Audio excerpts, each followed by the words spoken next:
number 8, so the penultimate one, is Helix Nebula, Aquarius. And Helix Nebula, we were all very aware of the developments of DNA science of late and the imagery. And so again, this was a gift in terms of the wonderful film footage we were able to find, as well as still images, with the rotating helix, DNA strands, and in musical terms, can you describe how you achieved that? Because you did it very well. But again, I mean, if I were to think, just play a scale endlessly from do, re, mi, fa, so, and so on in a loop, that's one way you could create the idea of a helix or a rotation. But in your case, how would you describe what you did? I remember the phrase we used to describe this section. It's rotation and mutation. So there's this rotating helix, the double helix of DNA, and mutation, which is what happens when genes combine and there's a mistake and something different happens.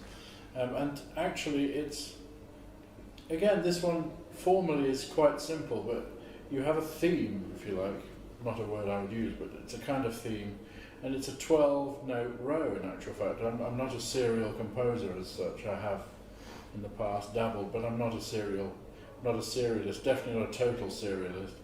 But there are 12 different notes of the scale placed in wildly different,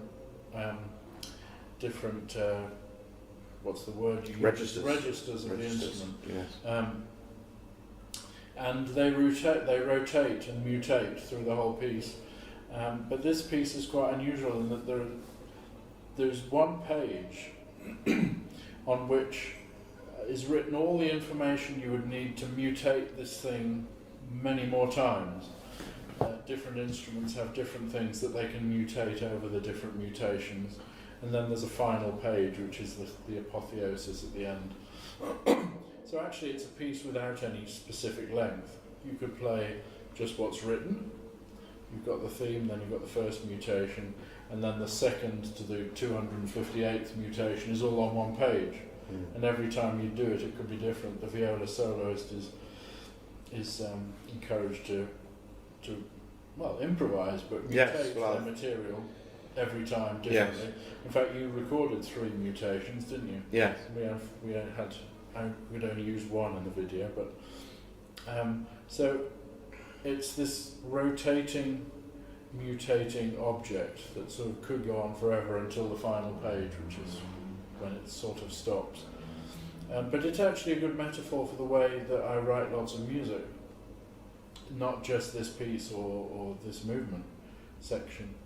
It's that each section of a piece or each discrete area of a piece has its own genetic code, if you like, a musical genetic code. And I introduce this with young musicians, even if I'm teaching about some theory, that the genetic code of a major scale is tone, tone, semitone, tone, tone, tone, semitone, and you can start that on any note and you'd find a major scale.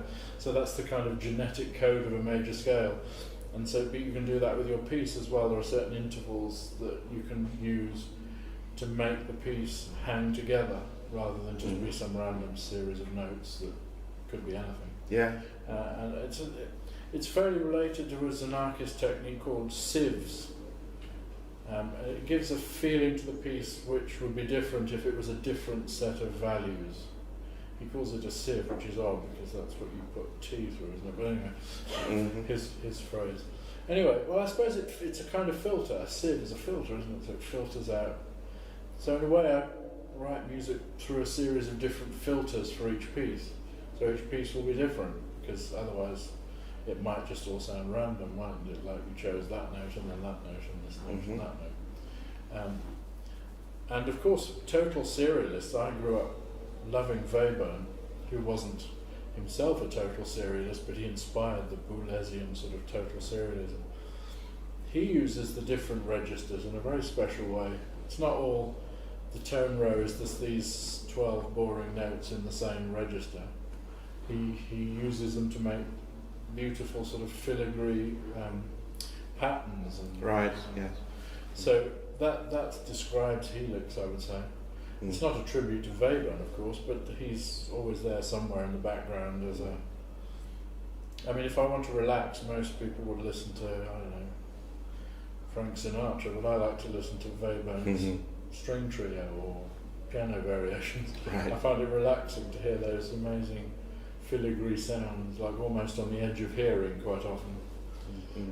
So from my point of view as a performer, just before I forget, the idea of the mutation and provided the opportunity for improvisation within a very controlled and defined set of parameters, not free improvisation, but as following, as you said, the tone row, which was just used in starting, I think, on A natural.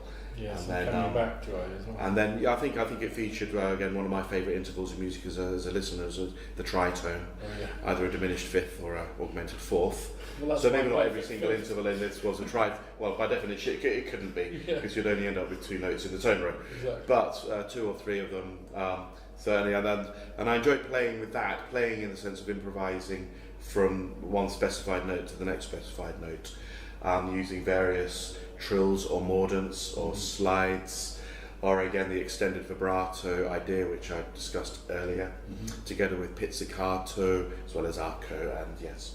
So I did actually record 3 mutations which I really enjoyed, and when we watched them through again, actually I really wanted to use all of them, so we chose one of them, and we'll keep the other 2 maybe for another video later, because I've just gotten to the end of recording, towards the end of recording all 9. This is number 8 we're talking about now, without stopping. So all of the ones that I've talked about so far that we've edited into the videos, in terms of the viola video recording and audio recording, was done as one take.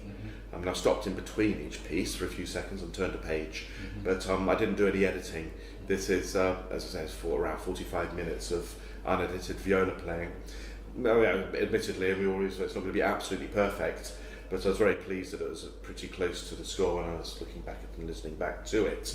I'm just saying that when it got to number 8, I was fully into it, or I already was by number 4, I think, certainly. If not earlier, but by number 8, I really was, and so I'll just say that that mutation passage is something I remember doing, because I really was in full flight. I think I can safely say that. I was uninhibited, and I was just using my imagination without any obstacles of doubt or not quite sure what to do next, which is always a challenge of improvisation, especially as a classical musician who don't actually do that as we read notes on a page most of the time. Yes, Predetermined. It's very impressive. So that's a highlight, certainly of that one, maybe of the whole 9 with Helix. Okay. Yeah, this is another one in which the constellation never appears in our video. Right. Okay. Aquarius never appears. No. The water carrier. But in many of them, the constellation does. Yes. Yeah. And again, impossible to include all the elements that are suggested by all of the titles. In fact, visually, the best one, I think, of the constellations is the couple on a mountain looking up at Gemini in the sky. Yes, that's number 2. That's number 2, Gemini, isn't it? Yes, that's right. Very arresting image, that.